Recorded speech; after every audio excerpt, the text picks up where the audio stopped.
Olá pessoal, tudo bem? Aqui é o professor Rogério do canal Conta que eu te conto e mais um programa Franca 40 Graus, onde a gente conversa com pessoas que fazem realmente a diferença na nossa cidade. E o convidado de hoje tem uma história que mistura superação, medicina, educação e vida pública. Nosso convidado não é nada mais, nada menos que o Dr. Marco Aurélio Biali, médico formado pela Universidade Federal de Minas Gerais, professor, deputado pelo PSB e também já atuou como presidente da Federação das APAES do Estado de São Paulo. E a sua trajetória dele começa de forma muito simples, pessoal. Aqui na cidade de Franca, filho mais velho de 9 irmãos, teve uma infância marcada pelo trabalho desde cedo como engraxate, entregador de pão, vendedor de laranja e montador em fábrica de sapato. Mesmo com todas as dificuldades da vida, conseguiu chegar à universidade e se tornar médico. Trabalhou por muitos anos na Santa Casa de Franca e foi um dos fundadores do Hospital São Joaquim, que hoje é a nossa Unimed Franca, e trouxe para a cidade importantes avanços na medicina, como o mapeamento cerebral e o laboratório do sono. Hoje ele também atua internacionalmente, pessoal, e hoje vamos falar sobre isso, na área da medicina do sono, e é delegado do World Sleep Association, né? Participando de iniciativas mundiais e conscientização sobre a importância de se dormir bem para a saúde, né? Doutor Biali, sejam muito bem-vindos ao nosso Franca 40 Graus. Professor Rogério, é sempre bom estar conversando com você e com seus amigos também. Você estava lendo aí e lembrando algumas coisas da minha história, mas eu tenho uma história que é comum aqui em Franca. Recentemente eu vi um rapaz que trabalhava num café que foi aprovado na USP também. Então eu fiquei até muito feliz. Então Franca é uma cidade de pessoas que estão acostumadas a vencer. Sim. Não é uma história só minha, é uma história de quase toda a população de Franca. Sim. E eu fico feliz disso. Agora, ali você esqueceu de falar uma coisa que eu tinha muito orgulho de ter trazido para Franca, que foi o BIP. Antes do celular, tinha o BIP.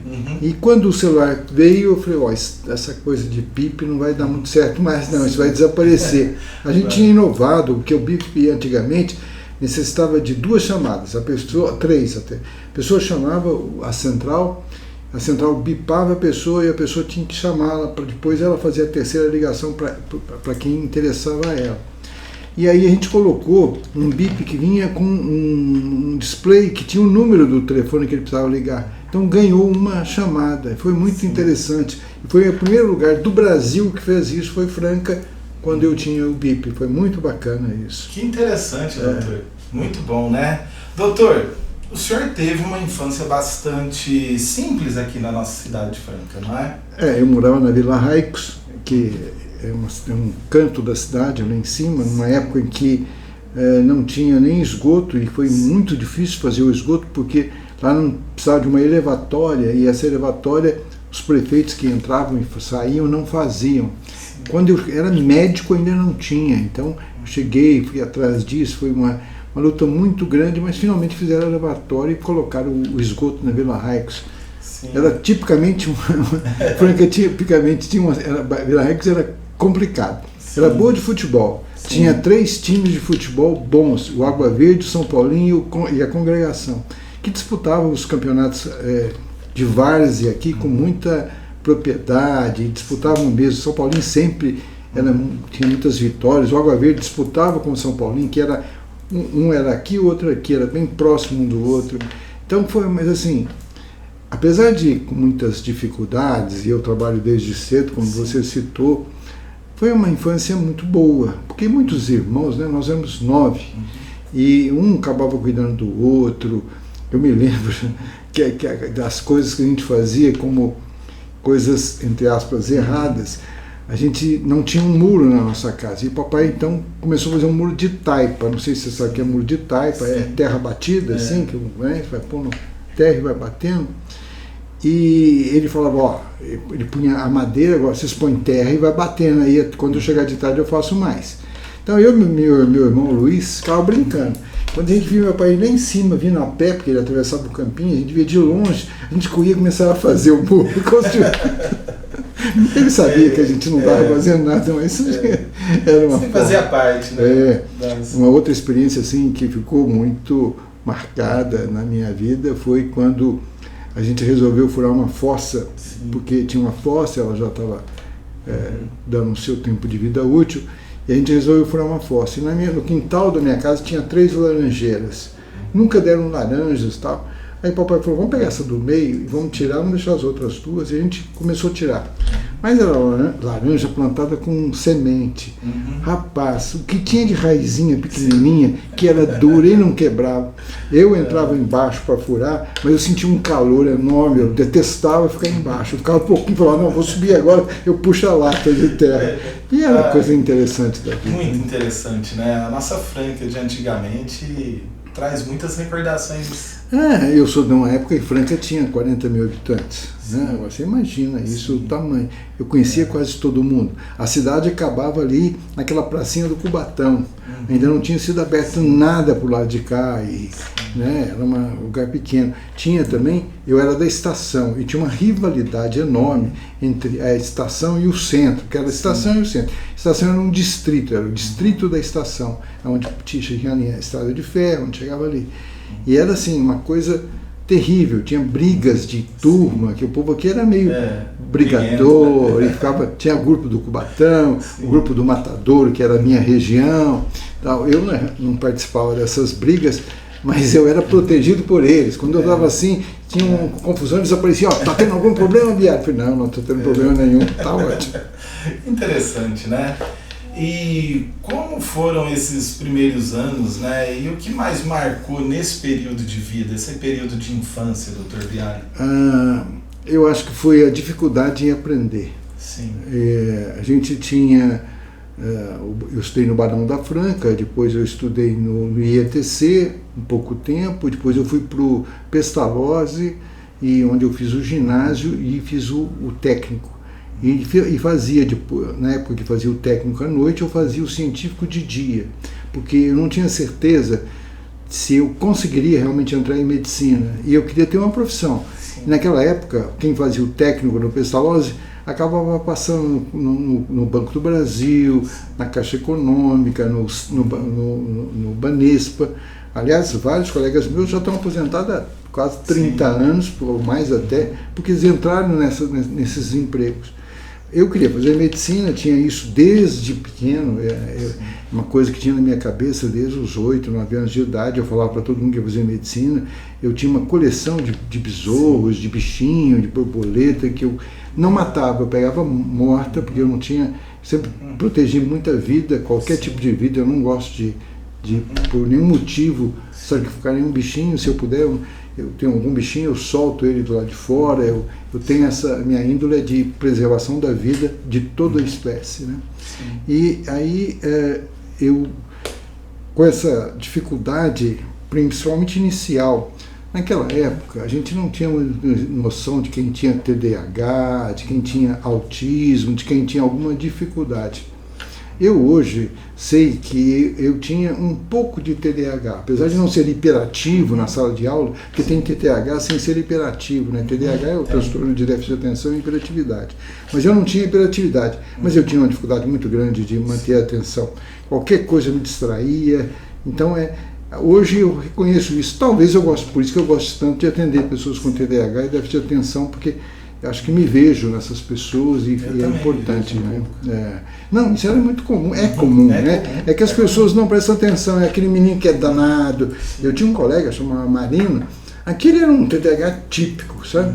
Eu não parava um minuto na sala de aula e tal, e ele até me influenciava, parte da minha atividade era com ele e tal.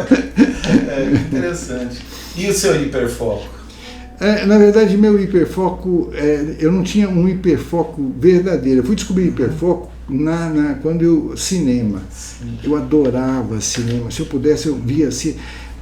A gente não tinha dinheiro para ir no cinema. E eu morava na Praça Ana Nicásio, da porta da minha casa, onde eu olhava e eu via a luzinha em cima do cinema, do projetor, dava, porque tinha uns furos na parede para ventilar, e dava para ver o ventilador, coisa. Eu e meu irmão ficava conversando, o Luiz, 1 ano e pouco só mais novo que eu, e a gente falava assim, eu queria ser um mosquitinho só para ir lá ver o filme. Quer dizer, olha a ideia, quer dizer, então era o sonho da gente era ver filme. E quando eu via um filme, na adolescência, o Cine...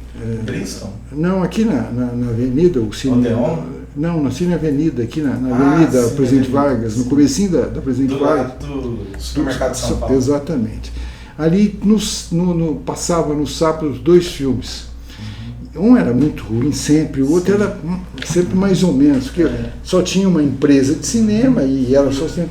Eu e meu irmão saía lá do Matador, lá da Vila Raicos, né, que o Matador era lá na Vila Raicos, de bicicleta, e vinha aqui, e ali no Júlio Iscariotes, que a gente conhecia o pessoal do Júlio Iscariotes, deixava as bicicletas lá, vinha a pé até assistir os 2 filmes, porque eram 2 filmes, a gente pagava um ingresso para assistir 2 filmes, porque era muito difícil vir, então a gente vinha para assistir 2 filmes. A gente gostava também que tinha aquelas introduções, um seriadozinho, começava e terminava, depois recomeçava um pouquinho antes, não sei se chegou a pegar isso, porque é coisa muito antiga, uns seriados que passavam antes do filme, era um atrativo que os cinemas tinham. Eu fui mais no finalzinho do cinema, né, quando tinha os Trapalhões. Não, isso é muito depois, muitos anos depois. Essa que eu estou te contando é a década de 60 e poucos aí. No auge mesmo do 58, cinema. 50, foi por aí. Porque eu nasci em 49, então sou um jovem de 76 anos, né? Ainda está na flor da idade. 76 anos. E o senhor começou a trabalhar muito cedo, né? Como a gente sabe, né? Trabalhei em vários lugares. Na verdade, todo mundo trabalhava, né? Naquela época a educação ela fazia parte da educação, o trabalho. As famílias tinham muitos filhos, era o proletariado, né? Era quem tinha muito filho, tinha a riqueza de ter os filhos. E era verdade, todo mundo trabalhava, acabava dando uma renda para a família.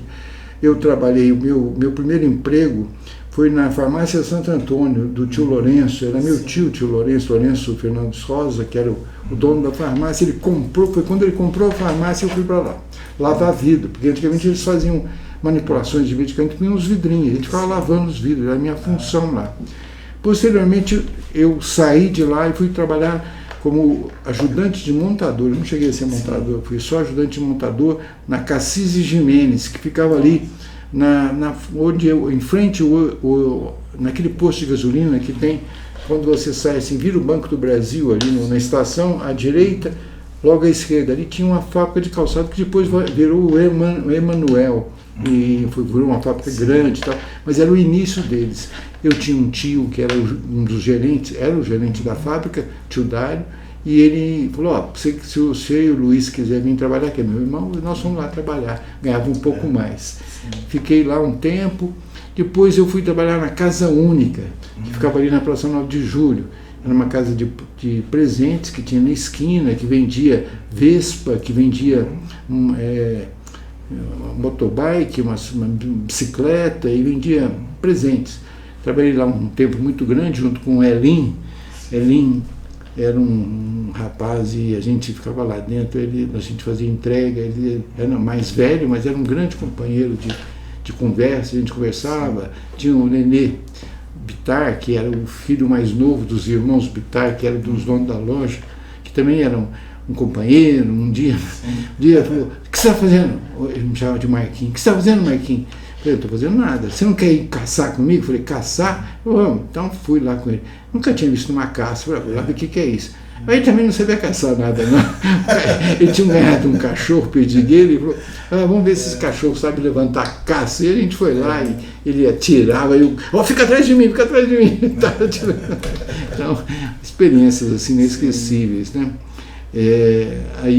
Depois de trabalhar nessa Casa Única, eu fui trabalhar na padaria Pussi. Na padaria Pussi eu fazia entrega de pão, de leite. Naquela época os leites eram em vidro e tal. Tinha uma bicicleta que tinha um bagageiro na frente. Bicicleta difícil de dirigir, porque ela desequilibrava, sabe? Uma vez eu sofri uma queda na Livre Badaró, escorreguei Bom, a bicicleta era coisa, e quebrou tudo, os vidros, eu voltei chorando para a loja. E depois de lá, eu fui trabalhar, eu dobrei jornal no Comércio da Franca de madrugada. Sim. A gente acordava às 4 horas da manhã e dobrava, porque o jornal era só 2 folhas. Se virava, fazia isso, passava uma régua e ganhava um trocadinho a mais. E depois, desse horário, eu trabalhava na Casa Márcio. Casa Márcio era uma loja do seu Marcionílio de Moraes, uma pessoa muito interessante, uma pessoa que me ensinou muita coisa. E o seu Marcionílio, ele vendia couro, comprava couro, e motores e essas coisas todas. E eu fiquei ali, na frente da loja dele tinha um posto Texaco e tinha um bar, e eu adorava pastel. Né? Antigamente você tinha 2 tipos de pastel. Sim. O que não tinha nada era de queijo, e o que tinha batata era de carne. Os pastéis tinham batata de queijo, não tinha nada. Era de vento, era de queijo. E o que não tinha. Eu comia esses pastel ali. Tinha jacaré, que é uma outra coisa que eu sempre gostei muito, é aquele doce que tem um meladinho, né, no meio, eu gostava muito e tal. E a gente ganhava, tinha um limite de gasto, e todo o dinheiro, tanto eu quanto meu pai, meu irmão, a gente recebia, a gente entregava para minha mãe. A minha mãe era a gerente do dinheiro, ela que pagava a conta, ela que fazia isso. Então, eu me lembro que quando meu irmão quis ganhar uma bicicleta, eu tinha a bicicleta, comprei uma bicicleta usada de uma marca estranha, quebrava, mas a gente mesmo consertava, eu via quebrando, mas ele trocava tudo, peça. Ele comprou essa bicicleta lá, uma bicicleta velha, ele comprou também ali na entrada de São Sebastião, nós fomos lá junto comprar. Era uma felicidade. Essas conquistas eram pequenas. Se você olhar hoje, todo mundo tem bicicleta, vem comprar a hora que quer, mas naquela época era muito difícil. Sim. Assim como ter carro, né? Era tão difícil ter carro que tinha um clube, que era o Automóvel Clube, né? Que Franca até nem teve, mas em toda a cidade tinha esse Automóvel Clube, que era quem tinha carro. Interessante. E de que forma, doutor, essas experiências que você acabou de nos contar formou o homem profissional de hoje, né? Esse médico respeitado no Brasil e no mundo? Na verdade, tudo tem a ver também com religiosidade. Sim. Eu acredito que cada um... Acredito não. Eu acho assim que quem ensinou realmente muito aqui, muitos ensinaram. Confúcio, Mao Tse Tung e outros ensinaram muita coisa. Mas Jesus veio e deu uma enxugada em tudo. E ele ensinou uma coisa que a gente conhece como Pai Nosso, que para mim é uma grande filosofia de vida. E no Pai Nosso, ele diz, né, na linguagem da época, de 2000 anos atrás, que existia um Pai, que era o Criador, né, que estava nos céus, que estava em todo lugar, porque a gente não tem só esse plano, então tem vários planos, e ele estava em todos esses planos. E que ele tinha um programa, em nós, o vosso reino, ele tinha um programa para você, né? Ele tinha um nome santificado, porque ele era perfeito. Então era um criador, estava em todo lugar, que era perfeito e tinha um programa para você. E foi isso que eu segui. Na minha vida, essa destinação de ter um programa sempre foi muito clara. A história mais interessante que eu posso contar da minha vida foi quando eu fui fazer medicina. Eu terminei os colégios e tal, e fui para fazer uma falei, vou trabalhar de dia lá em Ribeirão Preto e vou estar estudando à noite. Quando eu cheguei lá, mas eu não podia pagar o cursinho. Sim. Aí eu procurei o César Lattes, um cursinho que era de médicos, que eles montaram lá. Antes tinha o Coque e o César Lattes, tinha os dois. Sim. Eu fui para o César Lattes. Cheguei no César Lattes, fui atendido por uma moça, hoje identifico como provavelmente uma assistente social, que me entrevistou, eu mostrei os documentos, quanto a gente ganhava, falou, isso aqui não é possível, isso é mentira, vocês não vivem com isso não. Falei, então só vai lá em casa ver com o que a gente vive, que era exatamente como a gente vivia. É que as pessoas não têm noção da vida de quem tem pouco.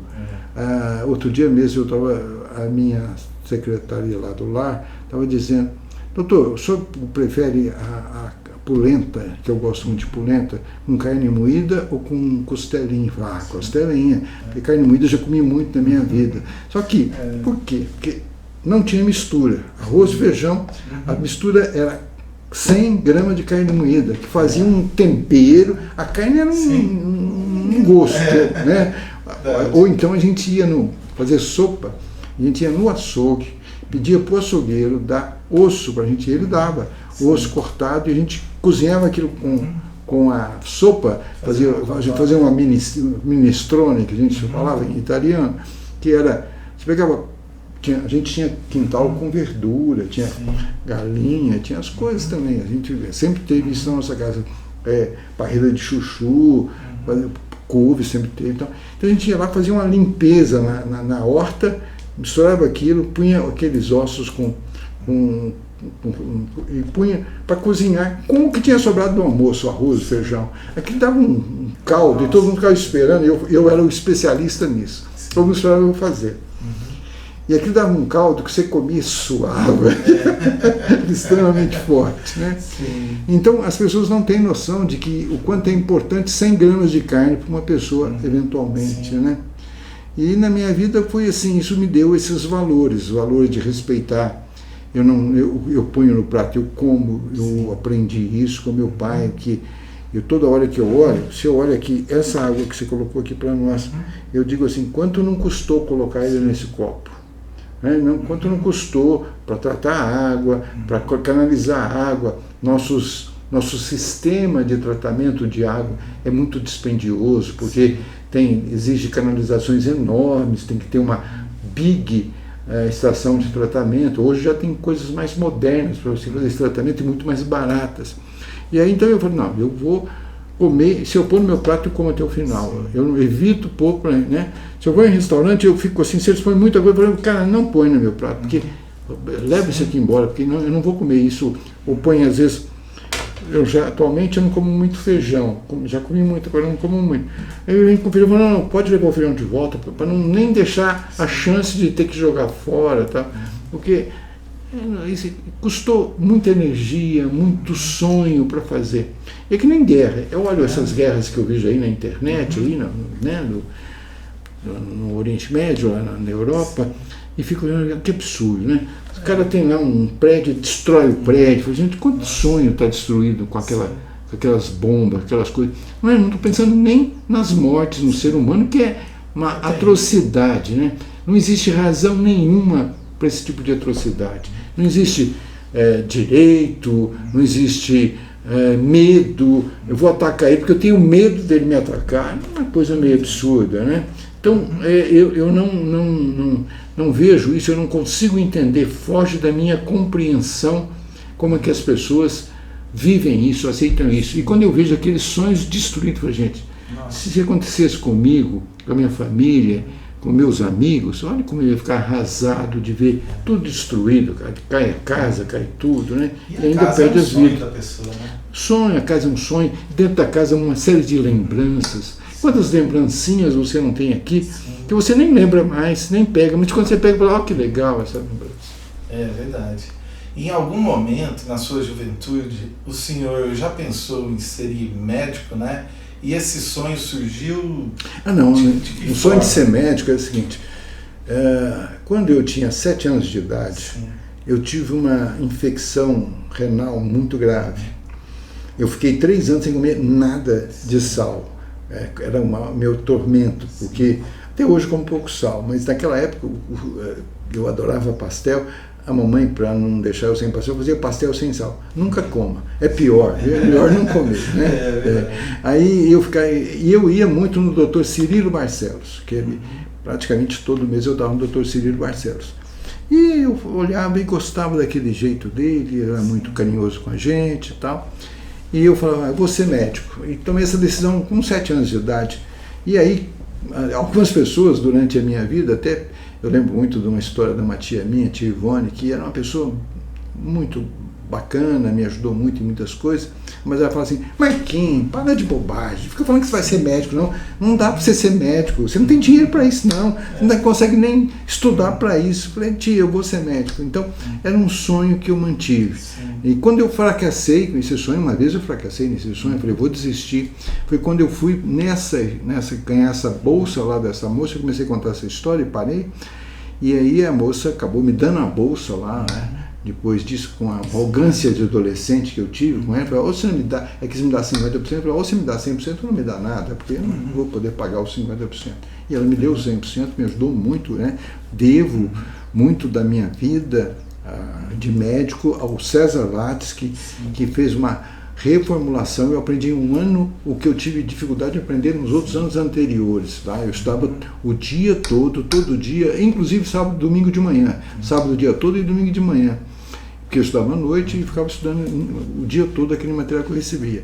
Mas quando eu fui lá a primeira vez que ela me deu a bolsa, eu fui até a secretaria, passo na secretaria e pego o material. Fui lá e peguei um pacotinho de apostila. Eu falei para rapaz, muito bem, isso agora isso aqui, daqui uns 6, no meio do ano pega o resto. Ele falou, não, isso aqui é da primeira semana.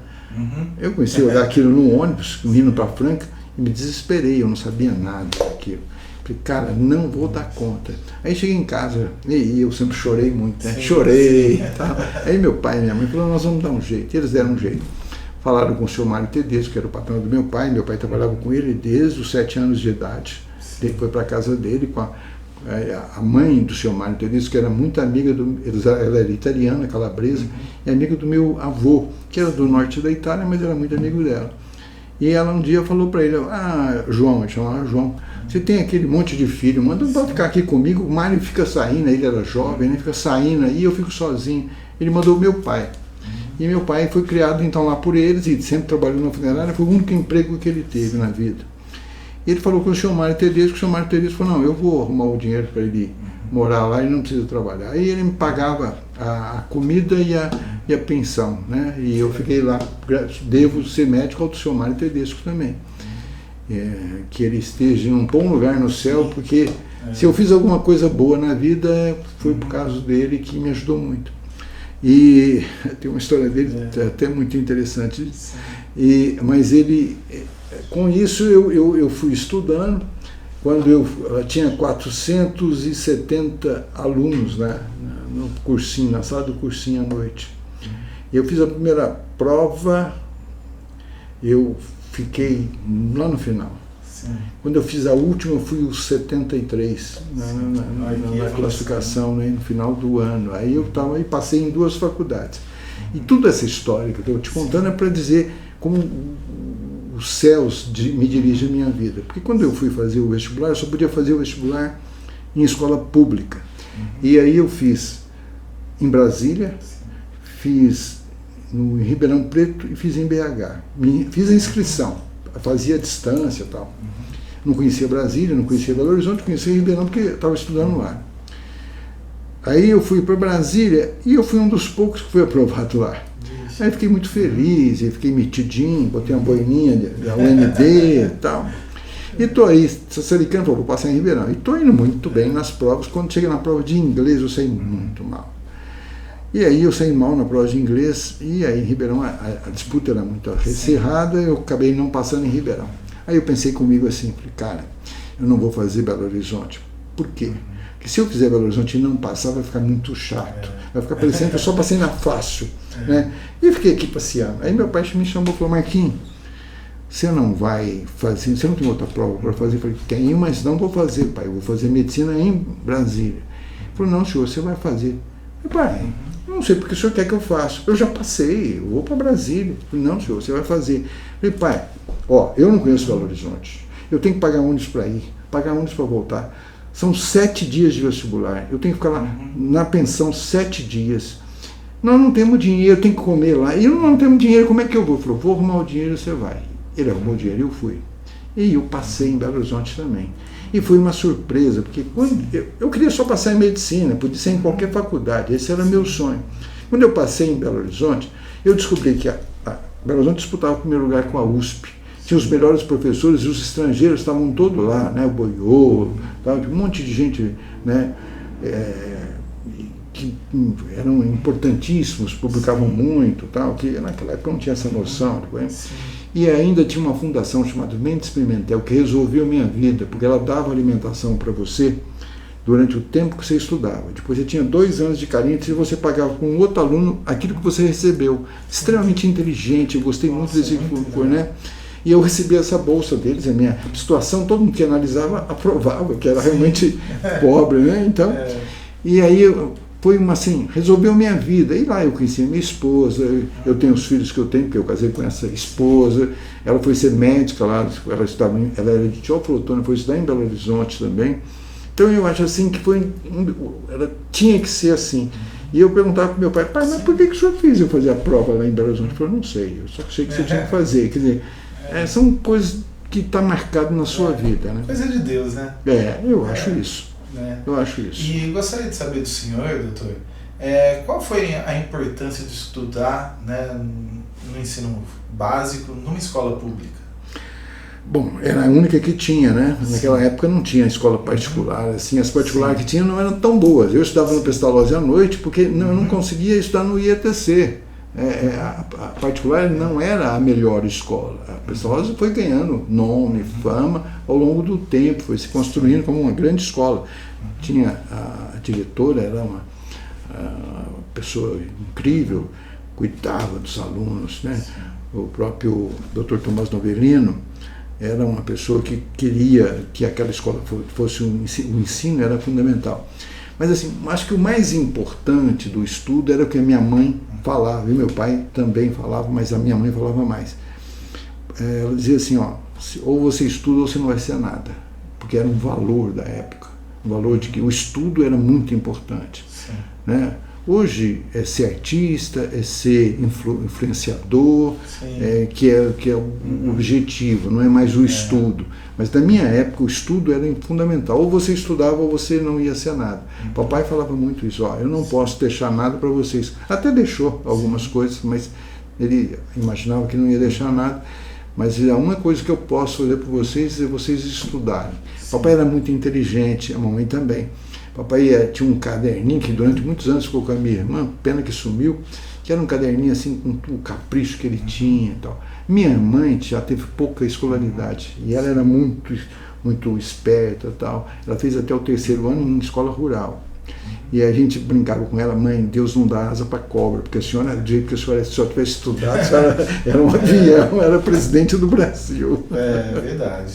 E o senhor, durante a faculdade, né, foi monitor e bolsista, né? Foi. Como foi conciliar os estudos, o trabalho e a sobrevivência, né, em Minas Gerais, uma cidade que o senhor não conhecia? Na verdade, eu fui bolsista da Fundação Mendes Pimentel, né, porque eu recebi a bolsa da Fundação Mendes Pimentel e fui ser monitor. Eles davam essas bolsas para monitor. Fui monitor primeiro de anatomia patológica, né, estudando lâmina, doenças, fígado e tal, e depois técnica cirúrgica com o Alcino Lázaro da Silva. O Alcino Lázaro da Silva foi o primeiro professor que fez eu participei, o primeiro artigo que eu publiquei foi com o Alcino Lázaro da Silva, né? Ele publicava, e foi até muito interessante porque o artigo era complicações pós-cirúrgicas da técnica Birhout 1 e Birhout 2, que cortava o estômago aqui e uma emendava onde cortava, a outra fazia uma alça e tal. E a complicação era emagrecimento. Aí eu falei para ele, professor, todo mundo quer emagrecer, por que não faz a cirurgia para emagrecer? Ele falou, você está doido, viado, operar, chama de Marco Aurélio, você está doido, operar para fazer emagrecimento? Anos depois, muitos anos depois, virou a cirurgia que até hoje é feita, né, agora de forma laparoscópica, mas naquela época não. Então eu falei, gente, eu era um cara que tinha visão de futuro mesmo. Hoje se faz muito, né, essa cirurgia. Ainda faz, a gente faz muito, sim. E depois dessa residência, de todo esse tempo, né, em Belo Horizonte, o senhor decidiu voltar para a cidade de Franca, não é? O que motivou nessa decisão? A minha família, né? A minha família morava em Franca, eu tive a oportunidade de ficar em Belo Horizonte, eu tive a oportunidade de ir para Poços de Caldas, inclusive como eu não resolvi não ir para Poços de Caldas, eu indiquei um amigo meu, Mata Machado, que ficou lá, já faleceu lá em Mata Machado, ele é um pouco mais velho que eu, ficou lá em Poços de Caldas, e eu quis vir para Franca. Havia 2 motivos principais.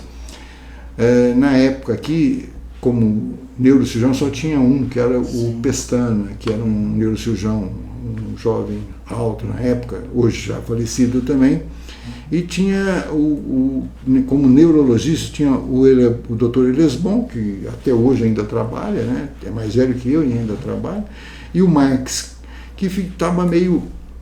E eles estavam querendo um neurocirurgião para cá, e aqui não tinha candidatos que queriam vir. Eu falei, não, eu vou, minha família está lá, a minha família me motivava a voltar, né? Num determinado momento eu quase voltei para Belo Horizonte por causa da minha esposa, que ficou lá em Belo Horizonte. Eu estava terminando a residência, eu casei em 78. Aí ficava difícil, minha vida com ela sempre foi muito indo e voltando, lugares distantes. Ela fez residência depois no Hospital de Servidor em São Paulo, mas a gente sempre achava oportunidade de fazer curso nesses hospitais. Ajudou muito a residência dela em Belo Horizonte, em São Paulo, que me ajudou a fazer curso.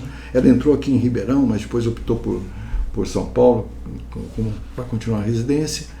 E isso tudo fazia com que a gente se sentisse assim integrado à cidade. Eu queria ser conhecido em Franca como um bom médico. Esse era meu sonho, né? Meu sonho.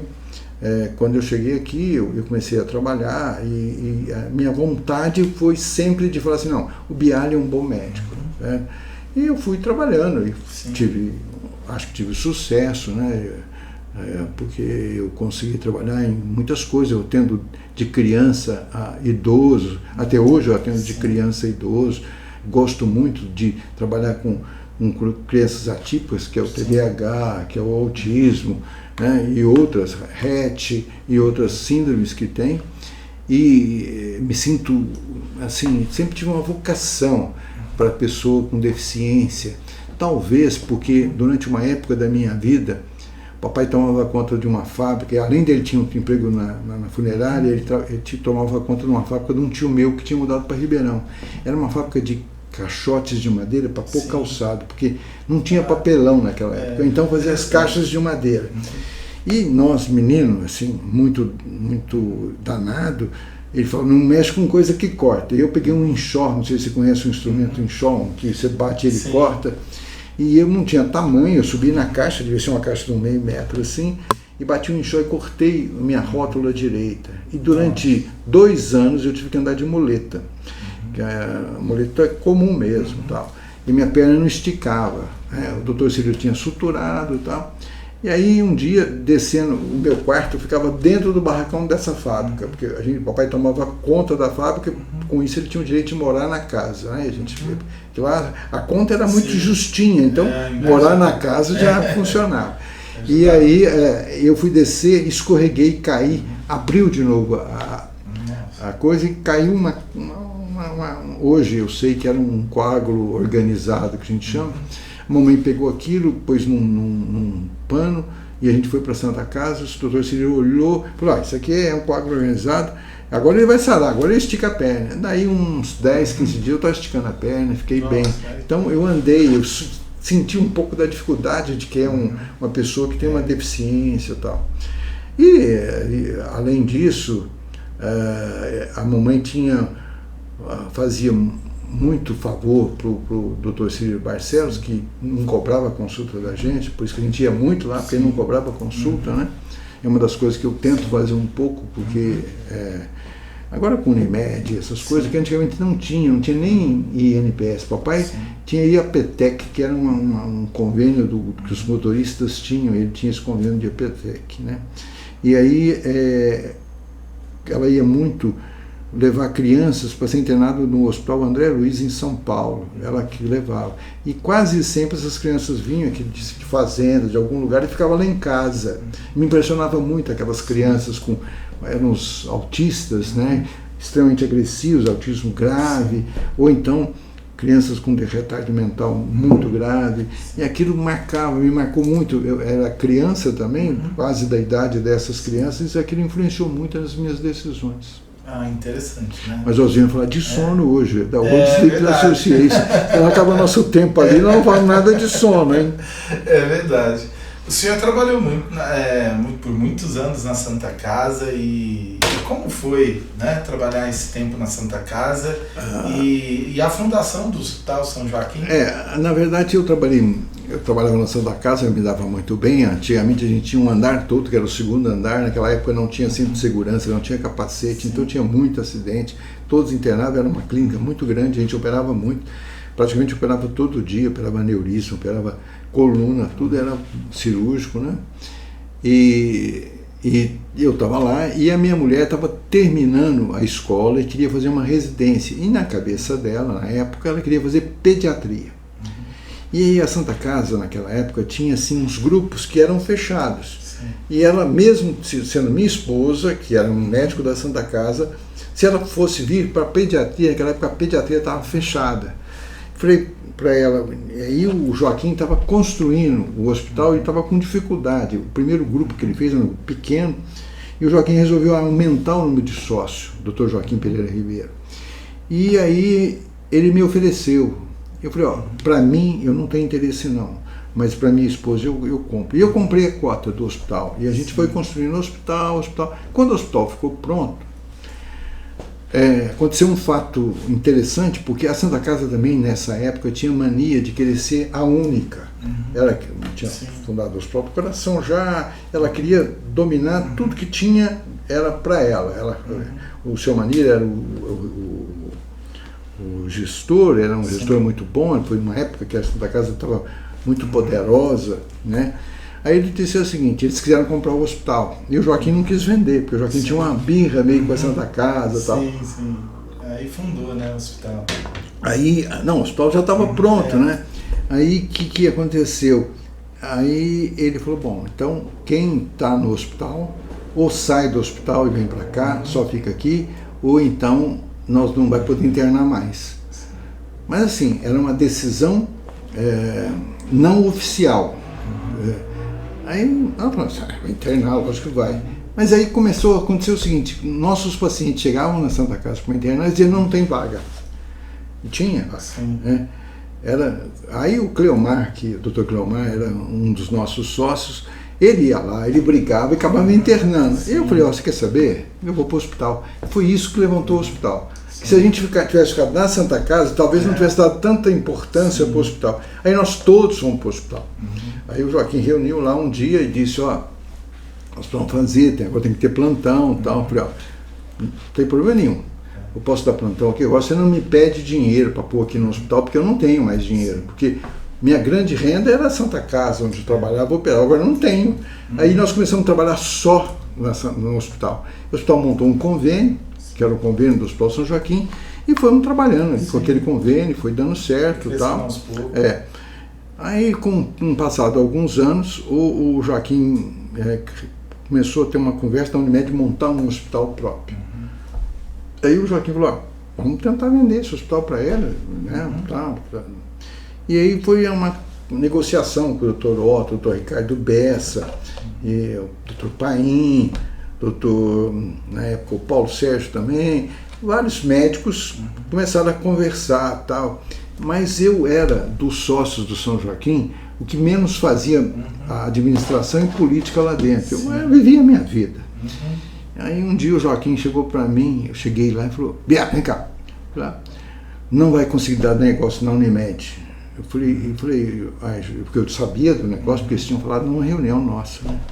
Eu falei, Joaquim, eu acho uma pena, porque para nós é ótimo vender, vai acabar com alguns problemas que a gente tem aqui dentro, e para eles é melhor ainda comprar. Ele falou, como? Aí eu expliquei qual que era o meu raciocínio. Ele falou, você não quer falar isso para eles?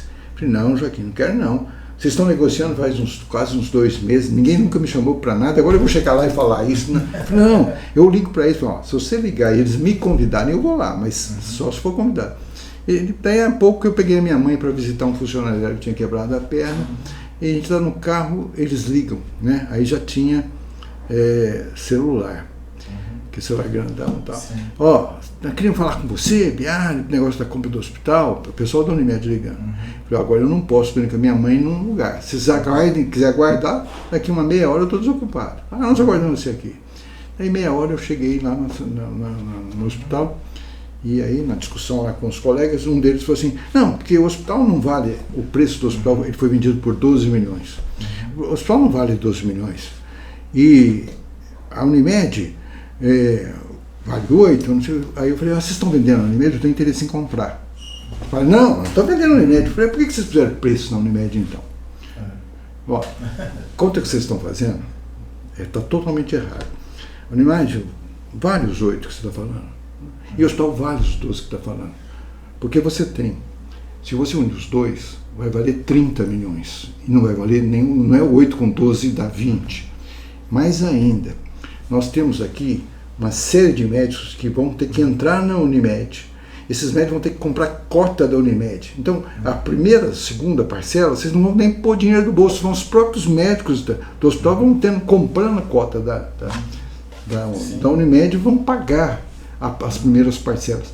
E as outras vocês vão pagar, porque naquela época a Santa Casa estava brigando com a Unimed, era uma briga de preço, de custo, né?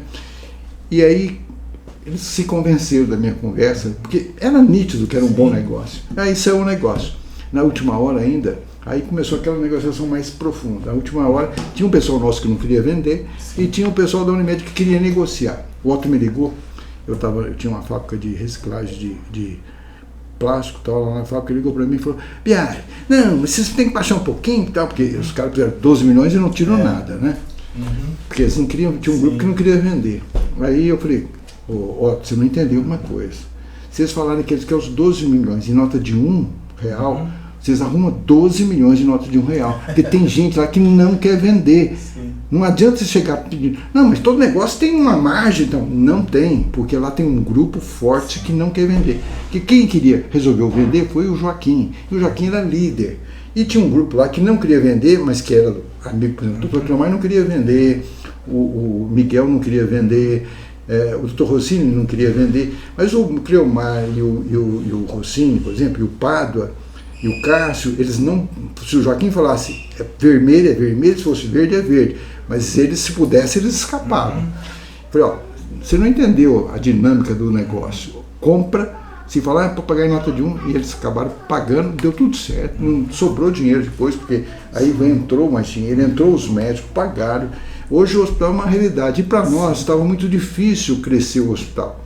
Nosso convênio era pequeno. Aí eu ainda falei para eles, olha, vocês vão pegar um convênio que está dando um lucro de 500 mil por mês. Então vocês vão, só aí já vai abater a conta de vocês. Vocês estão pegando, não é só o hospital, estão pegando o convênio também e tal. Era tão óbvio, assim, que eu falei, gente, não é possível que esse pessoal não está entendendo. Verdade.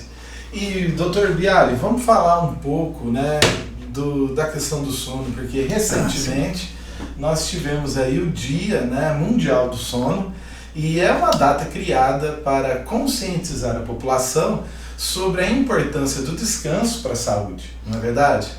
Na verdade, o Dia Mundial do Sono, estabelecido pela World Sleep Association, da qual eu sou delegado regional, ele foi estabelecido para chamar a importância do sono. Sim. Porque você usou uma frase que é a frase mais comum, a importância do descanso. Descansar é importante, mas dormir é mais importante. E dormir bem é mais importante do que só dormir. Né?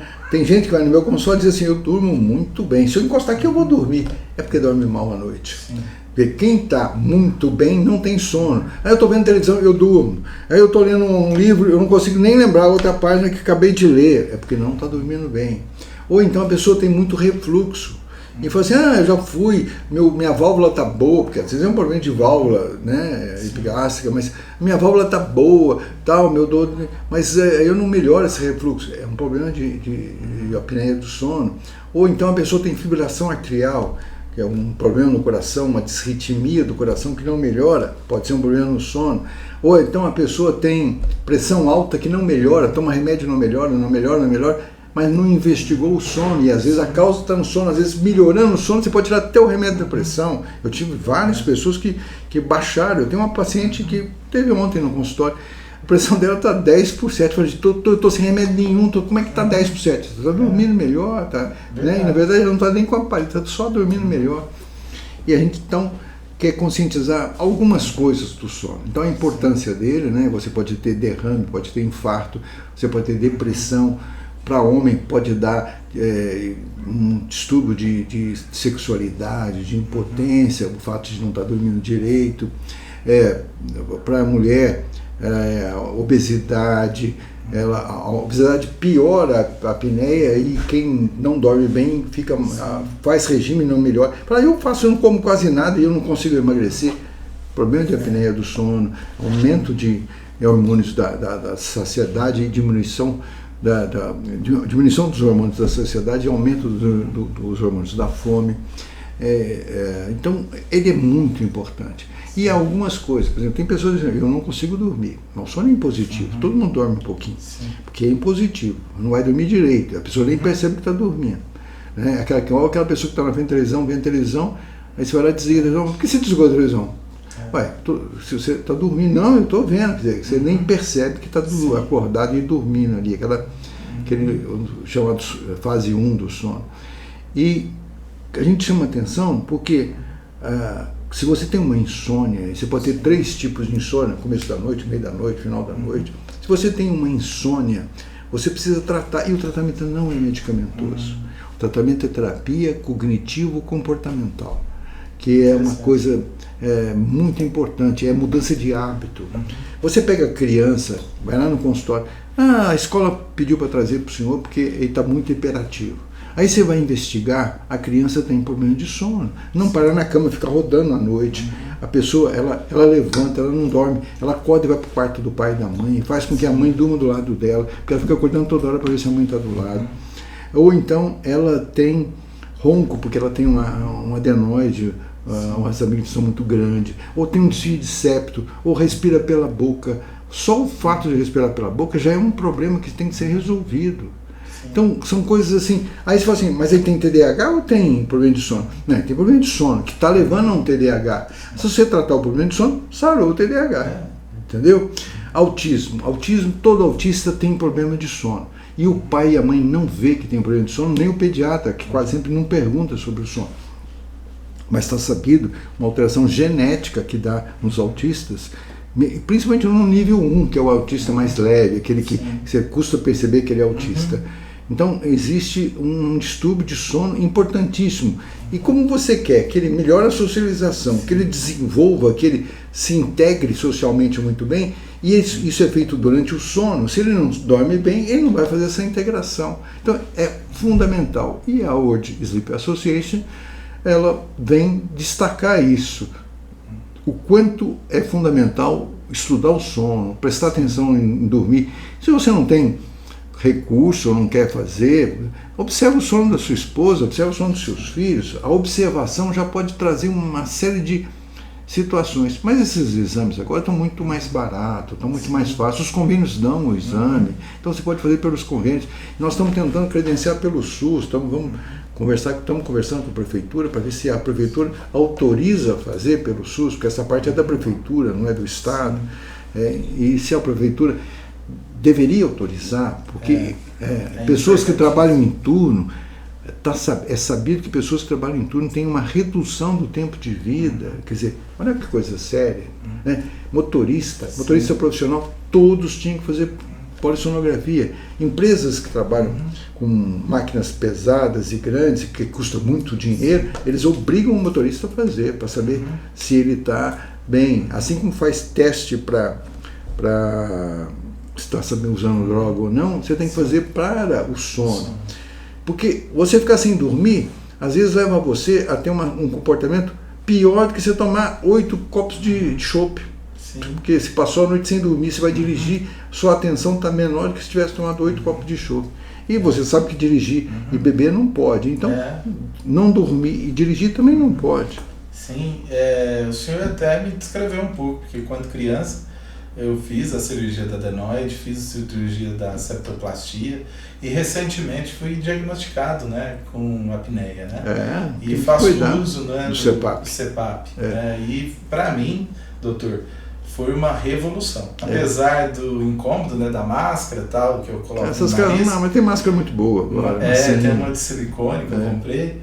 E eu falo que é outra vida, doutor. É outra vida. Eu atendi uma senhora, essa semana também, a gente voltou lá, e ela tinha uma apneia moderada, e eu pedi para ela consultar. Nós temos um convênio com o pessoal, um ortodontista especializado em sono. Falei, vai lá. Ela não queria usar o CPAP, que era uma opção.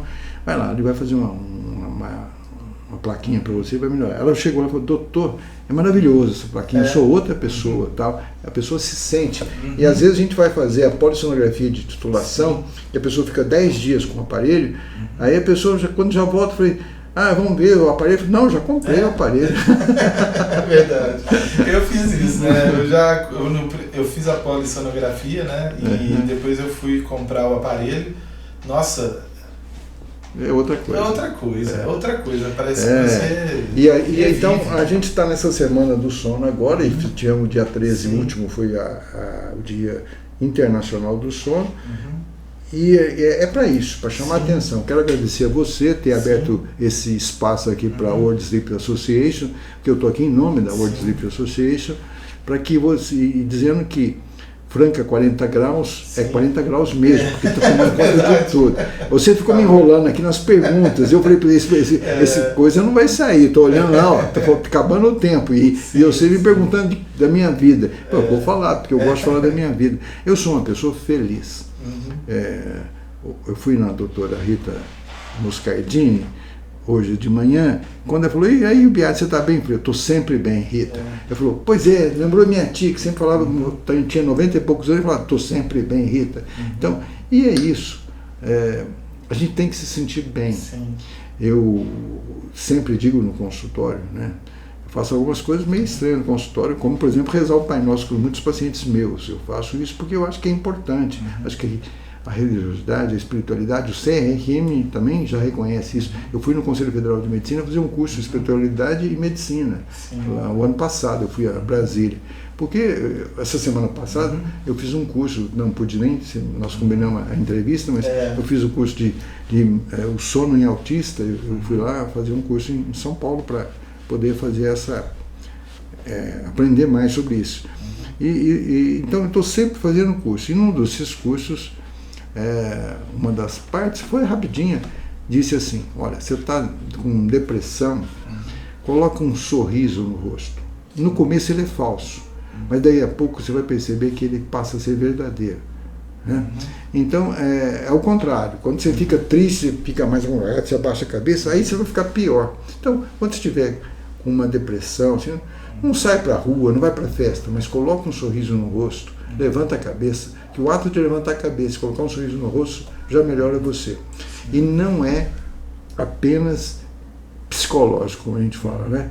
É uma atividade química que você desperta, porque ao fazer a musculatura do sorriso, você estimula o seu cérebro naquela área que é a área do prazer, da alegria, e aquilo acaba fazendo conexões que permitem a você ficar melhor. Então não é porque eu emocionalmente fiquei bem, não, é porque mudou quimicamente o seu cérebro. Que interessante. Doutor, quais são, né, os principais sintomas assim, de uma pessoa que precisa procurar um médico para resolver um problema ligado ao sono? Bom, primeiro, se ela tiver insônia, é não conseguir dormir. Né? Então isso é trágico, é preciso resolver. Segundo, se ela tem tudo aquilo que eu disse, do ponto de vista, ela acorda cansada. A triagem, chama teste de Berlim, a primeira pergunta é, você ronca? Se a pessoa ronca, ela tem que dar uma olhada, porque o ronco não é, por si só, não é problema, mas o ronco, ele pode levar a dois problemas principais. Primeiro, como você faz um barulho alto e fica vibrando, você pode ter um tipo de labirinto, você começa a ficar tonto. Isso está em você e está em quem está perto de você também. A pessoa começa a ter labirinto e vai ver, o problema está no sono. E o outro é o social. Né? Tem gente que separa de quarto porque não consegue dormir por causa do ronco do outro. E depois tem o problema de você ficar com sono o tempo todo, dormir dirigindo. Eu tive uma paciente que caiu da moto porque ela dormiu em cima da moto. Nossa. Eu trabalhava muito e não tinha tempo para dormir, e uma hora o sono é impositivo. Ela dormiu dirigindo a moto, caiu da moto. Outras pessoas dormem dirigindo, acorda desesperado porque está dormindo. Eu tive um episódio desse. Eu vim de Belo Horizonte, resolvi ir até Ribeirão, motivos lá pessoais, e na volta, a pista naquela época era uma pista única, né? Era asfaltada, mas era única. Eu peguei a pista de Ribeirão sem asfalto. Muitas vezes eu fui a Ribeirão sem asfalto. Poeirava muito, usava um guarda-pó tipo esse, mas... Mas a pista única, eu acordei com um caminhão parado. Quando você vem chegando aqui em Franca, tem uma subida grande. Naquela subida grande, o caminhão parado no meio da estrada, e eu acordei porque o meu carro foi pro acostamento, tinha pedra na frente, fez um barulhão, eu acordei, aí o cara estava buzinando, e aí eu vi que o cara estava buzinando e batendo luz, e ele viu que eu estava dormindo, Sim. e ele parou, falou, esse cara vai bater em mim, né? E aí eu, né, dei aquele susto, voltei para a pista, acabei de chegar, porque faltava pouquinho, é sempre a hora que você dorme, a hora que está chegando, fala, não, dá para chegar, porque eu estou com sono, mas dá para chegar. A partir dessa vez eu sempre parei, quando estou com sono eu paro e dou uma cochilada. Doutor, nós estamos já chegando ao final dessa nossa conversa, assim, eu fico muito feliz de recebê-lo aqui, né? Obrigado. Eu sei que o senhor tem outros compromissos, né, ainda hoje, mas eu gostaria de pedir ao senhor uma mensagem, né, que o senhor deixaria para as pessoas que muitas das vezes negligenciam, né, essa questão do sono e que acabam priorizando o trabalho, o celular, a televisão, né? Qual conselho o senhor daria a essas pessoas? Meu conselho é, entendam que o sono é importante. O sono é fundamental na vida. Você dorme 1/3 do seu tempo de vida. Se não fosse importante, a natureza não teria mantido isso ao longo do tempo, porque a natureza foi eliminando aquilo que era supérfluo, que não era mais necessário. O homem já foi muito mais peludo, hoje ele tem pouco pelo no corpo, tal, porque a natureza foi mudando. O apêndice é um remanescente de um sistema de defesa. Então, tudo que não era preciso foi sendo mudado. Então, se foi mantido o sono, e até peixe sonha, quer dizer, os animais sonham, é porque ele é importantíssimo. Ele é importantíssimo no aprendizado, ele é importantíssimo na memória. Tem pessoas que estão achando que está ficando com Alzheimer, estou muito esquecido e tal, e é um problema de sono. Né? Ele é importante na recuperação do organismo como um todo. E a ausência dele leva a doenças metabólicas, doenças depressivas, problemas de coração, problemas de AVC, quer dizer, então, um monte de problema. Então, se é uma coisa tão importante, você não vê, porque você está dormindo, você não vê o seu problema, quem pode ver é outra pessoa, diz, fulano para de respirar, chega muito no consultório. Não, ele vai lá por causa do ronco. Eu falei, mas ele para de respirar. Não, para, eu até acho bom quando para, mas não é bom, é péssimo pessoa, né? Então, pode ser que você tenha um problema de sono. O mínimo que você tem que fazer é observar seu sono, ou pedir para alguém observar, e sempre que for ao médico falar, o que o senhor acha da minha qualidade de sono? E aí conversar com o médico. O médico, hoje, nós estamos com muita divulgação científica sobre sono. Se você entrar na internet, você já vai ver muita coisa sobre sono. É só procurar, tem muito artigo. A gente mesmo já gravou muitas coisas. Nós agora estamos estabelecendo lá no Laboratório do Sono, às terças-feiras, um grupo de estudo que é para pessoas da área, né, médicos e farmacêuticos, biomédicos, fisioterapeutas, fono, porque todas essas áreas têm a ver com o sono. Tem coisas que tem apneia que é tratada pela fisioterapia ou pela fonoaudiologia.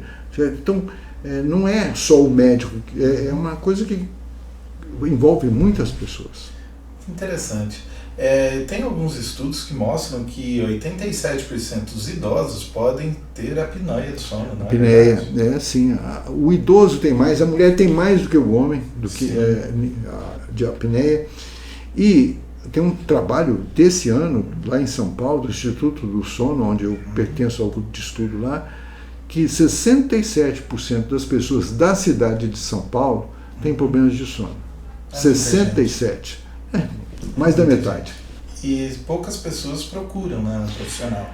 E até tem muita dificuldade. Em São Paulo, esses exames que a gente faz aqui, por um custo muito baixo e até pelos convênios da Unimed, eles são muito caros. E lá tem uma fila, nesse Instituto do Sono, eles têm 80 aparelhos funcionando todos os dias da semana, o ano todo.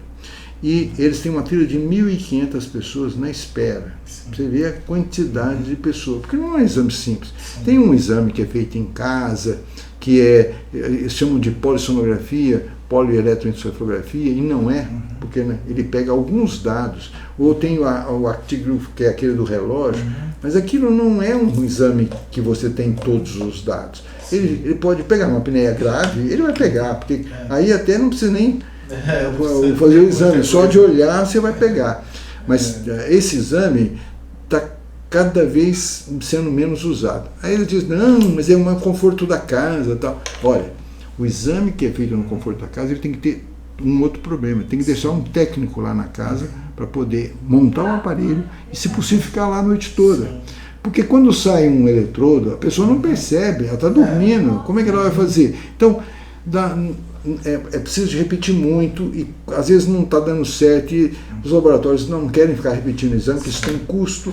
Então é ruim. Você quer fazer um bom exame, vai para o laboratório de sono. Ah, mas o conforto da minha casa. Bom, você não vai para o hotel, você nunca viaja. Então é como se você estivesse num hotel. Então, verdade. Muito obrigado, que isso, prazer. Foi um prazer muito grande conversar com o senhor. E eu gostaria de convidar você que está aí do outro lado assistindo esse vídeo.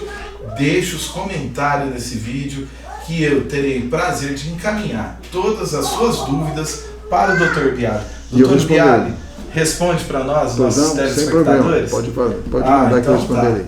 Muito obrigado, doutor. Muito obrigado, pessoal. Até mais!